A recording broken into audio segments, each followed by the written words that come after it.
Um século depois da descoberta da polarografia por Eirovsky, o eletrodo de mercúrio continua tendo a sua importância, vez que ele é imbatível na região de potenciais mais negativos. Todavia, já não se usa mais o eletrodo gotejante de mercúrio. Não é conveniente trabalhar com um eletrodo cuja área vai variando durante a vida de cada gota, porque isso aumenta a chamada corrente capacitiva. A área está se expandindo, então nós temos que carregar esse capacitor. Qual foi a solução encontrada?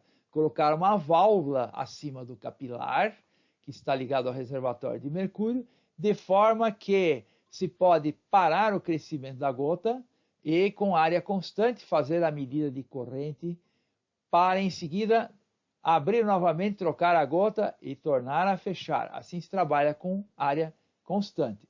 Veja, então, que a segunda figura corresponde ainda à técnica da polarografia, porque uma curva completa é realizada com muitas gotas de mercúrio e se observa aquela corrente de difusão constante em função do potencial por um amplo patamar.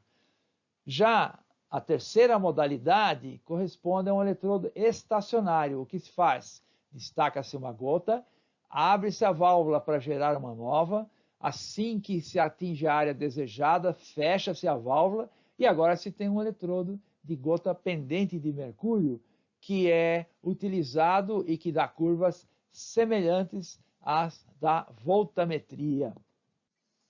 Para trabalhar em concentrações muito baixas, próximas do limite de detecção, a corrente residual capacitiva torna-se significativa, um problema. E para resolver esse problema, há duas aproximações em uso. Uma delas, que eu já expliquei, é, ao invés de deixar o eletrodo gotejante, fazer as medidas só quando a área está constante, fechando a válvula. E a outra é não aplicar uma rampa linear de potencial, mas sim em degraus. Ou seja, no momento em que se mede a corrente, o potencial aplicado está constante. Depois é que se aplica um degrau enquanto se troca a gota e assim por diante. Dessa maneira também não há a corrente de carga do capacitor por variação do potencial. Esse tipo de polarografia, que também pode ser usado na voltametria, se chama polarografia de amostragem de corrente. Para que não haja consumo de material durante o período em que uma nova gota está sendo gerada, também se pode aplicar o potencial perto do final da vida da gota, digamos nos últimos 50 milissegundos, e utilizar os últimos 20 milissegundos para fazer a medida de corrente. Nos livros vocês vão ver o nome de voltametria de pulso normal para essa técnica, ou polarografia de pulso normal. Uma outra modalidade que também aparece nos livros de texto é a da polarografia diferencial, polarografia de pulso diferencial. O que se faz nesse caso é aplicar no final da vida da gota um pequeno incremento no potencial, que corresponde ao ΔV, no caso das titulações, quando vocês fizeram por potenciometria, aqui seria um ΔE pequenininho no final, para ver qual é a diferença de corrente. E a curva resultante tem o formato de um pico, é a derivada primeira da curva de pulso normal. Nessas figuras, nós temos as variações mais comuns das técnicas polarográficas e voltamétricas. Mesmas formas de aplicação de potencial se aplicam também às técnicas voltamétricas, com a diferença de que se trabalha com um eletrodo de área constante e não com um eletrodo periodicamente renovável. Vejam que a polarografia de amostragem, que nós vimos há pouco, aqui é chamada de polarografia rápida ou TAST. Essa é a nomenclatura usada em alguns dos livros, talvez algum dos livros de texto que vocês utilizem. Então, a diferença é apenas no nome, vez que a ideia é fazer a amostragem de corrente no final do período, quando a corrente capacitiva é nula e o crescimento de área também é nulo. 20 milissegundos, tipicamente, perto do final da gota. A tal polarigrafia de pulso normal, ela também é aplicável a eletrodos de área constante. Nesse caso, não há necessidade de esperar tanto entre um pulso e outro, porque não há que esperar pelo crescimento da gota. Novamente, a medida é feita no final e o pulso também é aplicado nos últimos 50 milissegundos para economizar material, para que a camada de difusão já não vá sendo exaurida enquanto não se está fazendo as medidas. A polarigrafia de pulso diferencial se diferencia principalmente da anterior pelo fato de nos mostrar um pico no lugar de uma onda sigmoidal. Em termos de sensibilidade, elas são comparáveis à de pulso normal, a pulso diferencial, e também a de onda quadrada, que é a que aparece na última das sequências de figuras. O que temos de diferente é que a de onda quadrada já se aplica principalmente a eletrodos estacionários, onde então se faz uma varredura rápida do potencial em pulsos, mas nesse caso se faz uma medida um pouquinho antes de aplicar o pulso e um pouquinho depois, tal como na polarigrafia de pulso diferencial, mas em seguida já se passa para o ciclo seguinte, ou seja, é possível aplicar uma sequência de degraus da ordem de 100 medidas por segundo, tipicamente. Pode ser mais, pode ser menos. Portanto, é uma técnica bem mais rápida, mas por amostrar a corrente por tempo mais curto, também apresenta mais ruído e às vezes é preciso tirar a média de mais de um dado desses para conseguir chegar a um bom resultado. Vamos olhar rapidamente pelo menos um exemplo de uma determinação quantitativa por técnica polarográfica. No caso aqui, se utiliza a polarigrafia de pulso diferencial em eletrodo de mercúrio, deste de gota renovável, porém de área constante e com aplicação de pulsos pela técnica de pulso diferencial. Trata-se agora de uma amostra de uma espécie orgânica eletroativa, para que vocês não pensem que apenas metais é que podem ser analisados por essa técnica. Nesse caso aqui é o ácido ascórbico, vitamina C, num suco de frutas. E a técnica preferida nesse caso foi a de adição de padrão. E vocês observam que o branco no pulso diferencial deu relativamente baixo para essa baixa concentração de 284 ppm que foi encontrada por ácido ascórbico. E temos as curvas da amostra da adição do primeiro, segundo e terceiro padrão. Observem também que tudo foi feito em duplicata e que a sobreposição das curvas é quase perfeita. Só se percebe que tem duas curvas no caso da adição do terceiro padrão. Isso mostra, então, a excelente repetibilidade dessas medidas. Vocês se lembram a diferença entre repetibilidade e reprodutibilidade. A reprodutibilidade já se referiria a um outro dia de trabalho, de preferência com outro operador, eventualmente até num outro laboratório, conseguindo chegar exatamente ao mesmo resultado. Aí seria uma excelente reprodutibilidade. Aqui, como é feito em sequência, no mesmo equipamento, pelo mesmo operador, trata-se de excelente repetibilidade. Nesse exemplo, temos uma amostra em que aparecem dois picos bem resolvidos e, novamente, a ilustração se refere à adição de padrão. Um ponto sobre o qual não falamos ainda é o intervalo de potencial livre para a realização de medições polarográficas e voltamétricas, ditada pelo próprio material do eletrodo. O eletrodo de mercúrio é extremamente favorável na região de potenciais negativos em relação ao eletrodo de referência de calomelanos ou então ao eletrodo padrão de hidrogênio. Nesse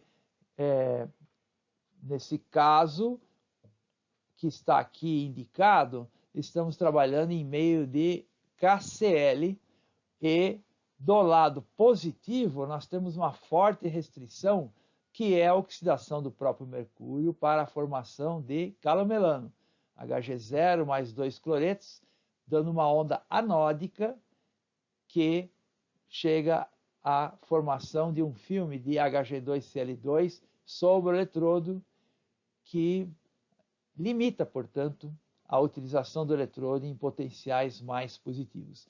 Do lado negativo, existe um amplo intervalo disponível, que pode se estender em meio neutro ou alcalino até menos 2,1 volts contra hidrogênio, ou 1,9 contra prata, cloreto de prata, que então permite que um grande número de espécies seja analisado nesta janela de potencial, como também se diz.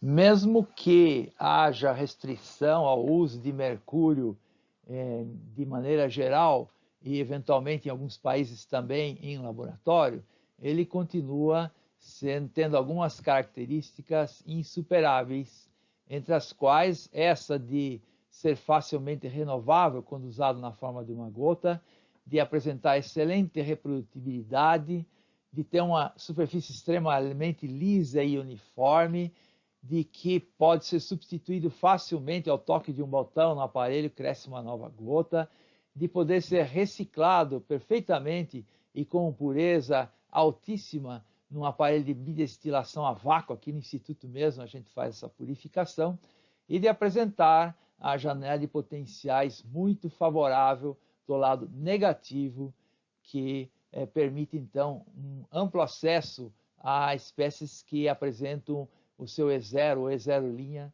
nessa região. É claro que o mercúrio tem a desvantagem de que se precisa tomar um certo cuidado com os resíduos, então precisa guardar em recipientes fechados e depois fazer o tratamento e a bidestilação. E a outra limitação, como vocês acabaram de ver, é que do lado positivo o mercúrio se oxida. Se houver aletos ou pseudoaletos presentes, esse potencial é antecipado mais ainda, como é o caso de quando se trabalha em meio de cloreto, se formar calomelanos. Às vezes, um usuário inadvertido pode entrar nessa região de potencial e a formação do aleto ser tão rápida a ponto de entupir o eletrodo com um calomelano. Então, surgiu essa necessidade já há tanto tempo de experimentar outros materiais, mesmo que não tão favoráveis em termos de renovabilidade e de uniformidade de área de superfície, mas que deem acesso à região de potenciais mais positivos, onde se situa uma quantidade muito grande de espécies orgânicas a serem analisadas por voltametria.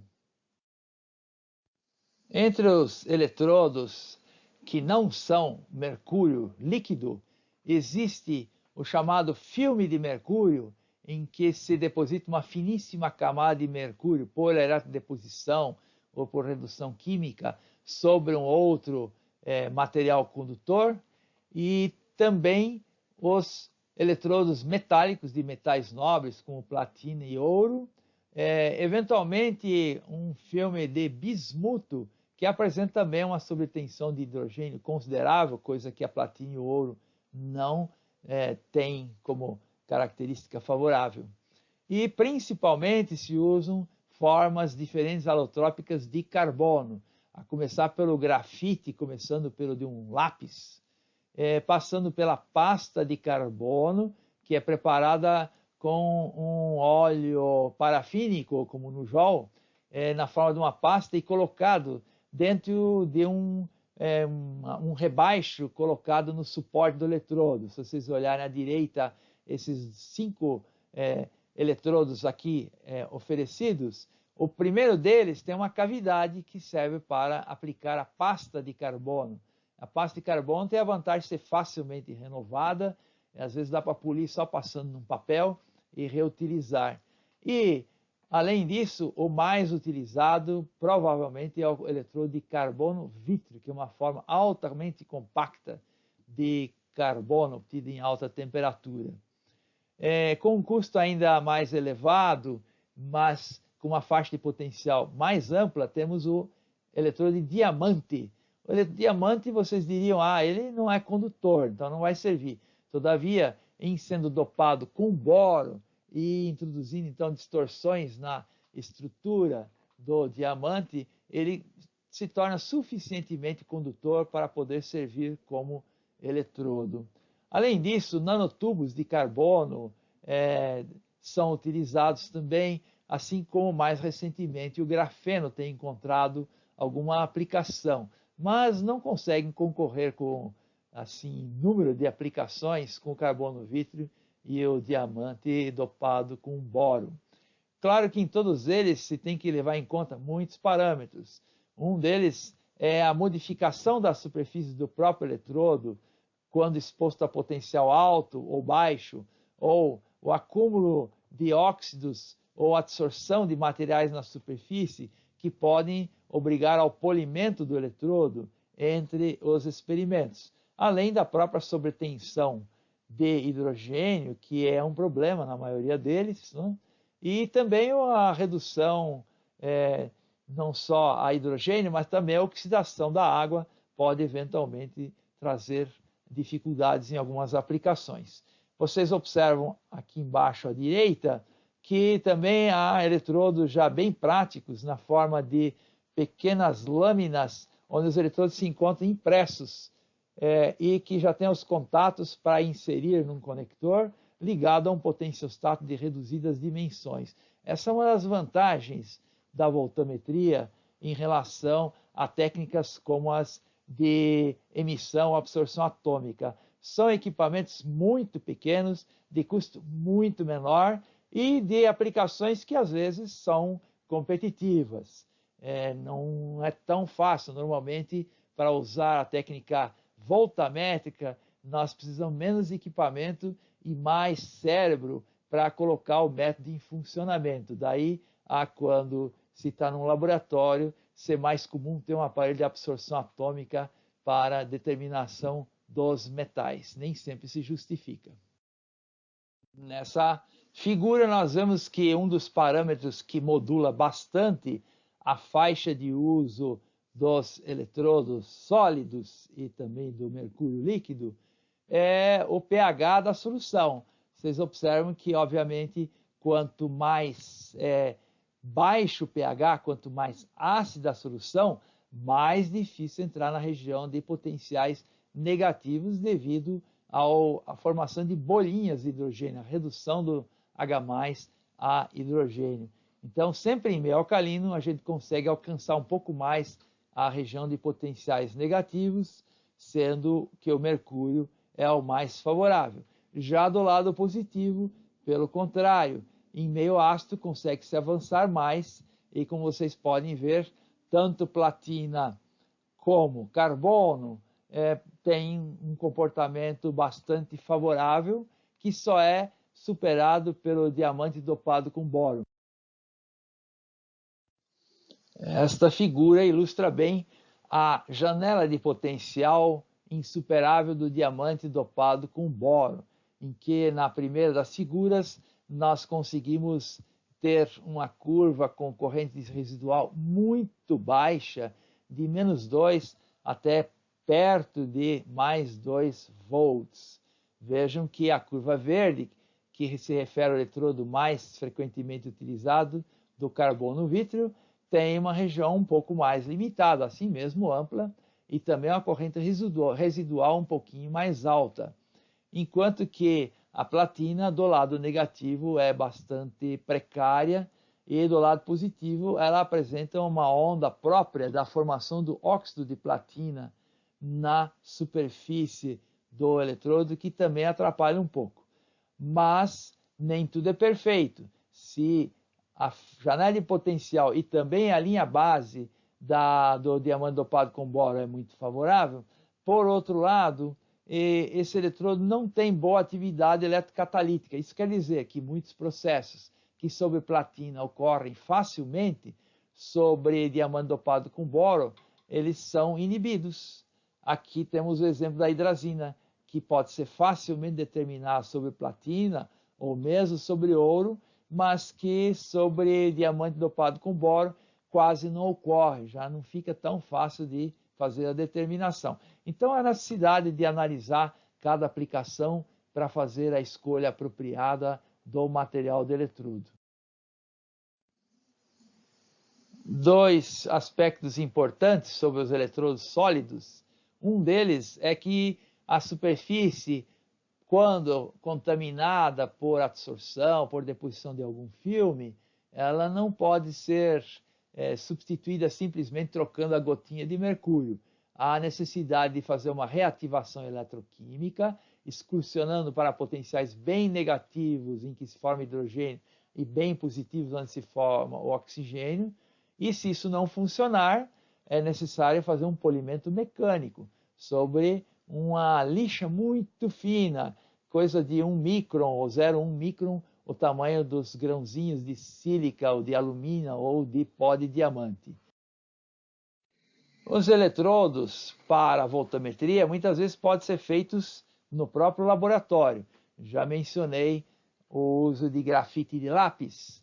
Também há colegas que carbonizam papel com auxílio de uma cortadora laser e dessa forma geram nessas regiões um material grafítico ou até com um pouco de grafeno que serve para fazer medidas eletroquímicas. Aqui temos um outro exemplo elegante do professor Lúcio Agnes, que passou a utilizar discos de ouro que tem um fino revestimento do metal, que no momento já estão difíceis de encontrar no mercado e que podem ser transformados em eletrônicos simplesmente removendo o filme polimérico superficial, cortando uma tirinha e depois isolando uma área circular para servir de eletrodo e no outro extremo colando um contato elétrico. Serve perfeitamente e vários trabalhos foram publicados com a utilização deste eletrodo. Uma característica inigualável da voltametria é a de possibilitar a pré-concentração do analito eletroativo no próprio eletrodo. Ou seja, ao invés de utilizar alguma coluna para fazer uma pré-concentração, ou fazer uma extração com solventes, ou uma evaporação do solvente, ou outros recursos dos quais dependem as demais técnicas analíticas, aqui não. O material a ser determinado pode ser pré-concentrado no próprio eletrodo. Como é que se faz isso? Numa célula voltamétrica convencional, como as que eu já mostrei aqui, com 20 ml de solução, imerge-se o eletrodo e se aplica a convecção, digamos, com agitador magnético ou utilizando o eletrodo rotatório. E se aplica no eletrodo um potencial em que os íons do metal a determinar se depositam no eletrodo, seja na forma do metal mesmo, seja na forma de amálgama, quando se usa um eletrodo de gota pendente de mercúrio ou um eletrodo de filme de mercúrio. E se aguarda durante, digamos, 5, 10 minutos com a convecção ativada para transportar mais material do eletrodo, e o eletrodo vai acumulando na própria superfície, aliás, desculpe, o metal vai acumulando na própria superfície do eletrodo. Findo esse período, desliga-se a agitação e se espera uns 10 ou 15 segundos para que a solução fique em repouso. E a partir desse ponto, o potencial que estava num valor bastante negativo para promover a redução do metal passa a ser variado no sentido positivo, ou seja, no sentido da reoxidação deste metal. Faz então uma varredura de potencial como num voltamograma convencional, só que no sentido da oxidação, no sentido de potenciais negativos indo na direção positiva. E o que vai acontecer? À medida que se alcança o potencial de meia onda desses metais, eles vão ser reoxidados e vão se ressolubilizar na solução, dando um sinal de corrente característico.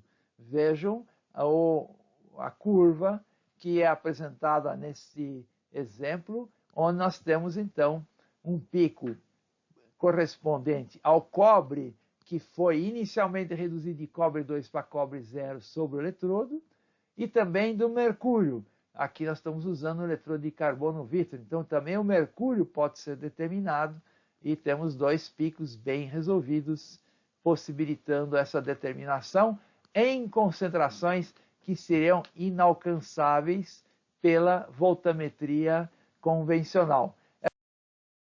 Vejam esses exemplos de determinação de metais pesados em uma amostra de água. Simplesmente se fez a pré-concentração durante alguns minutos e se tornou possível determinar, neste exemplo, cádmio, chumbo e cobre na amostra de água em concentrações muito baixas. Vejam, cádmio 70 partes por trilhão. Chumbo, 1,7 partes por bilhão. Cobre, que é menos tóxico, 38 partes por bilhão. Para melhor fixação do conceito, vejam aqui a realização prática do stripping catódico, ou seja, da acumulação de um material que reage com o eletrodo, formando uma espécie insolúvel. É o caso de haletos de prata que nós acabamos de comentar. O que se faz então é aplicar um potencial positivo suficiente para que, ao entrar em contato com o haleto, a prata se oxide e o precipitado fique acumulado na superfície do eletrodo. Isso então é feito durante 1 minuto, 2 ou até 5, dependendo da concentração, após o que se para a agitação e se faz a varredura, agora no sentido da redução da prata, para então permitir a determinação do quanto de haleto ou de pseudohaleto havia presente, ou de outro sal que forma um precipitado bem insolúvel. Por se andar no sentido de potenciais mais negativos, forçando a uma corrente catódica de redução, né? Ele é chamado de stripping catódico. Um ligante que vocês provavelmente já conhecem do curso anterior de analítica é a dimetilglioxima, que forma um precipitado vermelho quando em contato com íons de níquel. A dimetilglioxima ela absorve fortemente sobre um eletrodo de filme de mercúrio ou de gota de mercúrio, e na presença de traços de níquel na solução e também de cobalto, que também forma complexo com dimetilglioxima, ao se promover a convecção da solução durante alguns minutos, esses íons acabam chegando até a superfície em que a dimetilglioxima está absorvida e lá são retidos na forma de complexos, ainda com o metal na forma oxidada. Para fazer a determinação, faz-se uma varredura no sentido negativo, promovendo a redução do complexo ao metal e, dessa forma, pela altura do pico de corrente na técnica diferencial, possibilitando a sua determinação quantitativa, que nesse exemplo foi feito por adição de padrão. E vocês notam que as concentrações alcançadas são extraordinariamente baixas, 0,34 ppb, 0,21 ppd de cobalto. Nesta aplicação em que se deseja determinar o teor de traços de cromo 3 e cromo 6, iniciou-se por aplicar uma digestão da amostra com radiação ultravioleta para converter todo o cromo 3 a cromo 6, para depois fazer a determinação num eletrólito ácido contendo difenilcarbazida, que é um excelente complexante para o mercúrio. E como a difenilcarbazida absorve violentamente no eletrodo, fez-se a acumulação durante 1 minuto a mais 0,35 volts versus prata cloreto de prata, e depois desse período fez-se a varredura para determinar a concentração de cromo 6 absorvida na superfície na forma do complexo. E, mediante a adição de padrão, se determinou essa concentração, que nesse exemplo foi de 4,7 microgramas por litro, ou seja, baixíssima. Essa tabela só tem o intuito de ilustrar a possibilidade de utilizar diferentes ligantes orgânicos como complexantes para vários elementos da tabela periódica, visando a sua acumulação por adsorção para posterior determinação por redissolução ou por redução catódica. Quando comparamos os limites de detecção alcançáveis por diferentes técnicas analíticas para este elenco de metais colocado aqui nessa tabela, verificamos que a técnica de redissolução anódica, Anodic Stripping Voltammetry, é bastante competitiva com as técnicas de emissão e de absorção atômica. Vejam que são sempre mais favoráveis que a absorção atômica em chama, com poucas exceções, como no caso do manganês, ou então são comparáveis. No caso do forno de grafite, temos para alguns elementos limites de detecção mais favoráveis com o forno de grafite, que no entanto é um equipamento bem mais caro e sofisticado. Já por ICP-MS, não é tão fácil concorrer, mesmo assim, para vários elementos há resultados ainda mais favoráveis do que por ICP-MS. Portanto, para certas aplicações específicas, ou então para estudos em campo, onde não dá para levar um equipamento como um ICP-MS, que é caríssimo e também a sua manutenção é muito custosa, os métodos por voltametria combinado com pré-concentração podem ser interessantes. Há muitos estudos, por exemplo, que foram feitos em barcos ou em navios com a utilização das técnicas de voltametria combinado com pré-concentração. Essa tabela periódica traz algumas informações adicionais, especialmente a região com contorno em amarelo, que corresponde aos elementos que com certa frequência têm sido determinados por técnicas de redissolução, ou seja, pré-concentração seguida de redissolução. Mas não são as únicas. Essas aqui é que têm recebido um pouco mais de destaque. Vejam a abrangência que se tem, então, pelo uso dessas técnicas. Essa é uma outra maneira de apresentar graficamente a faixa de concentrações em que se pode utilizar as diferentes técnicas. Vejam que nas concentrações mais baixas, aqui são apresentadas as técnicas de ICP-MS e de absorção atômica com forno de grafite, seguindo-se em ordem crescente de concentração mais baixa, a voltametria de adsorção e a voltametria de dissolução catódica ou anódica, assim como a voltametria, o PSA é o stripping potenciométrico, uma técnica da qual nós não vamos falar aqui no nosso curso. Depois disso é que vem a polarigrafia diferencial ou pulso normal ou de onda quadrada, na região de 10 a 100 microgramas por litro, é a mesma faixa que é atendida pela absorção atômica com excitação em chama. Cabe destacar que as técnicas voltamétricas não estão restritas aos metais e principais elementos da tabela periódica, inclusive não metálicos, mas que também se aplicam aos compostos orgânicos. Observem que grupos carbonila estão frequentemente presentes em compostos orgânicos. Muitas vezes também temos grupos halogenados presentes, ou grupos peróxi.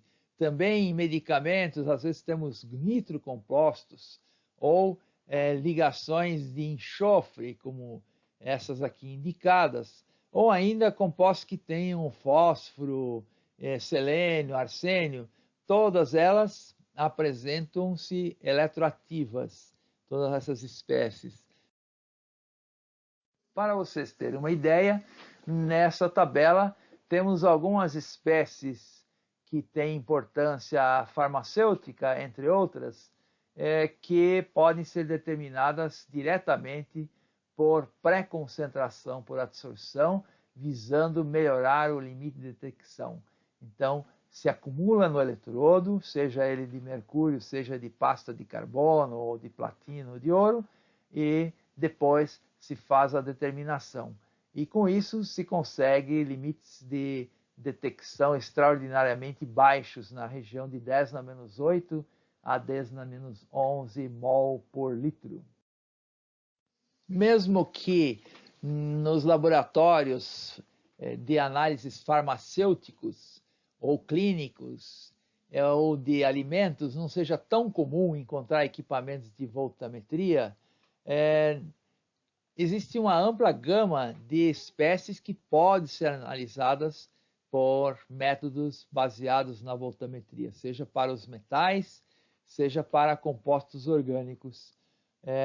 E também existe informação abundante sobre os casos em que esses métodos são aplicáveis. Aqui mesmo tem uma extensa tabela de moléculas eletroativas nessa referência aqui colocada, se alguém algum dia vier a necessitar. Ânions como nitrato e nitrito são muito frequentemente determinados por técnicas eletroanalíticas, só para dar alguns exemplos para vocês. Se olharmos um voltamograma cíclico em função do tempo, a resposta de corrente ela será igual à de um voltamograma comum na sua parte inicial. Se for um processo de redução, teremos um pico seguido de um decaimento por consumo dessa espécie, e depois da inversão do sentido de varredura, esse processo prossegue até ser atingido novamente a região próxima ao potencial de meia onda, onde agora, para manter a proporção correta de oxidante e de redutor na superfície, o material que havia sido reduzido começa a ser reoxidado, ou seja, temos a reversão do processo eletroquímico. Um parâmetro experimental que ajuda a estudar processos de eletrodo para saber se eles são realmente governados por transporte de massa por difusão, uma vez atingido o potencial suficiente para que a reação eletroquímica se processe em velocidade tão alta que não seja mais determinante, é variar a velocidade de varredura. Temos aqui o exemplo para o mesmo ferroceno, em que se fez o mesmo voltamograma em diferentes velocidades. E, além de se observar que o pico se manteve exatamente no mesmo potencial, tanto na oxidação como na redução, nós também observamos que a razão entre a velocidade de varredura, tirando a raiz quadrada da velocidade da varredura, e plotada em função da corrente, define uma reta perfeita. Então, esse é um critério interessante para distinguir processos eletroquimicamente reversíveis de outros que não o sejam. A presença do potencial de pico inalterada pela modificação da velocidade de varredura e a relação linear entre a corrente de pico anódica e a raiz da velocidade de varredura, e da mesma forma da corrente de pico catódica em função da velocidade de varredura. Há critérios adicionais que auxiliam na distinção de processos perfeitamente reversíveis do ponto de vista da velocidade da transferência de elétrons na superfície do eletrodo. Além dos que eu já citei em função da velocidade de varredura, existe também a relação 1 para 1 entre a corrente de pico de oxidação e a de redução, ou seja, o pico catódico e o pico anódico. Muito importante notar que para determinar o pico na onda reversa é necessário utilizar a linha base correta. Vejam que se traçou uma extensão da corrente que vinha sendo observado no processo de reversão antes de atingir a região em que se forma o pico catódico dessa figura. Então é medido em relação a esse prolongamento que tem que ser feita a medição do pico catódico, enquanto que o anódico é feito prolongando a linha base que se tinha ao iniciar o voltammograma. Então, um é início do voltammograma, outro é a partir do ponto da reversão do voltammograma. Nós temos, então, esse critério de que essas duas correntes têm que ser iguais, além dos critérios que eu já havia mencionado, de que deve haver uma relação linear entre as alturas dos picos e a raiz quadrada da velocidade de varredura, e também de que o pico de oxidação e de redução deve se manter no mesmo local e independente do pH, e mais, deve apresentar uma separação da ordem de 59 milivolts dividido pelo número de elétrons transferidos. Então, esse é um outro critério interessante. E mais, tirando a média desses potenciais dos dois picos, chega-se no potencial de meia onda, algo que eu já mencionei anteriormente. Então, é possível obter todas essas informações dos voltammogramas sem uma análise mais aprofundada, que estaria fora do escopo aqui da nossa disciplina. Vejam também que a primeira equação apresentada permite calcular a corrente de pico com base em parâmetros que não nos são estranhos. Não vou cobrar essa equação de vocês, obviamente. Mas vejam, nós temos aí NF, RT, C, que é a concentração, D, que é o coeficiente de fusão, novamente a raiz quadrada, Ni, que é a velocidade de varredura, e A, que é a área do eletrodo. Nada de excepcional. Vejam também que nós podemos ter na literatura muita informação sobre o uso da voltammetria cíclica para a caracterização de processos de eletrodo. E aqui nós vamos deixar isso de lado, mas se um dia alguém necessitar, existe ampla literatura a respeito.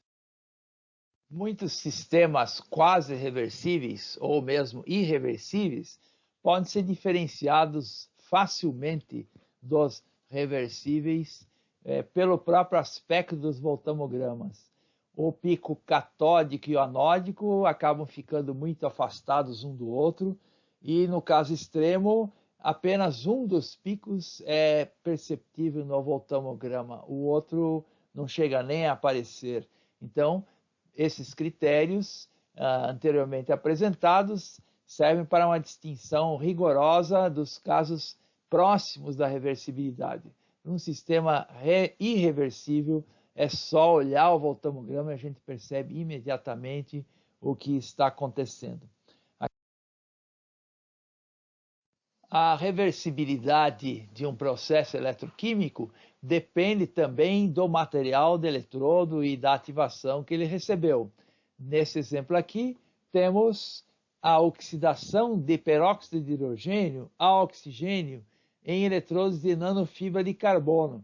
Esse processo sobre mercúrio é relativamente próximo da reversibilidade, e aqui ele se mostra altamente irreversível.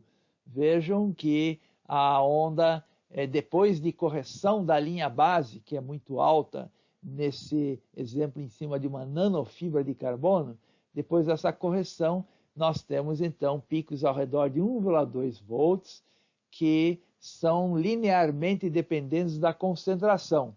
Pode-se, portanto, determinar a concentração de peróxido que está presente em sistemas biológicos com o auxílio de uma nanofíbrica de carbono. Devido às suas minúsculas dimensões, pode ser utilizado até em células do cérebro, não só in vitro, como no interior de células. A voltametria cíclica também permite avaliar constantes cinéticas de processos químicos acoplados ao processo eletroquímico. Aqui temos um caso simples do ácido ascórbico, que depois de ser oxidado, se converte rapidamente numa espécie eletroinativa. Portanto, se nós usarmos uma velocidade de varredura baixa, nós não conseguiremos detectá-lo na volta. Se nós usarmos uma velocidade de varredura alta, será possível detectar também a espécie sendo reduzida novamente. Nesta figura, nós temos então a indicação do efeito que teria a constante cinética sobre esse processo, utilizando diferentes velocidades de varredura. Com todas essas potencialidades, já podemos ver que o uso da voltametria e da polarografia não se limita à determinação quantitativa de espécies eletroativas. Ela pode servir para as mais diversas finalidades: estudar ou revelar contaminação de superfícies, estimar área superficial, rugosidade e uniformidade de superfícies, inclusive com resolução submicrométrica por uma utilização de eletrodos de dimensões muito reduzidas, de 1 micrômetro ou menor, por meio da microscopia eletroquímica de varredura, em que se explora uma superfície como se fosse um microscópio quanto às suas propriedades eletroquímicas. Serve para caracterização de processos eletroquímicos em geral, para a estimativa de potenciais de oxidorredução de novos sistemas, biológicos, por exemplo. É usado muito na área de pesquisas com novas baterias para verificar o comportamento dos eletrodos, a capacidade de armazenamento de carga, e para estudos cinéticos de transferência de elétrons e reações químicas acopladas, inclusive em vivo. Obviamente, aqui nessa nossa aula, nós temos apenas possibilidade de dar uma ideia dessas aplicações e também não vamos aprofundar mais. Nós damos isso em cursos inteiros de um semestre ou até um pouco menos. Não é possível aqui fazer mais do que dar uma ideia geral, na eventualidade de algum de vocês um dia vir a precisar dessa técnica. Como um exemplo de aplicação bem fácil de entender, com auxílio de um eletrodo de referência e de um microeletrodo, pode-se, por exemplo, mapear a concentração de ácido ascórbico numa fruta, numa laranja, como mostrado nessa figura. Temos aqui alguns resultados desse mapeamento em diferentes pontos de uma laranja, que então possibilitam avaliar a uniformidade da maturação no interior da fruta, espetando o microeletrodo em diferentes pontos. Outro exemplo de aplicação da voltametria é no estudo de neurotransmissores. Todos os neurotransmissores são eletroativos. Aliás, a maior parte das espécies biológicas são eletroativas, já que o nosso organismo ele é muito governado por processos de oxidorredução em pequenas etapas. Aqui temos então o exemplo da serotonina, da dopamina e da epinefrina e os respectivos voltamogramas, que pode ser registrado em solução, mas também podem ser acompanhados em células do cérebro. Quando já se conhece o voltamograma da espécie, é possível fixar um potencial e fazer o monitoramento apenas nesse potencial em que a onda voltamétrica já se apresenta com uma elevada corrente. Por exemplo, no potencial de pico do voltamograma. Assim, nós temos uma maneira de trabalhar que se chama amperometria. Mede-se a corrente em função do tempo num potencial escolhido com base no voltamograma. E nesse exemplo da figura aqui apresentada, o potencial escolhido com base no voltamograma foi mais 650 milivolts versus prata cloreto de prata, e o eletrodo usado uma fibra de carbono envolta num capilar de vidro que, colocado nas vizinhanças de uma célula neuronal, permite acompanhar a liberação da serotonina quando se estimula essa célula mediante um jato de alguma substância por meio de uma ponta de pipeta extremamente fina. Vejam o aparecimento dos picos de liberação de moléculas de serotonina no registro aqui apresentado, depois de fazer uma estimulação desse processo.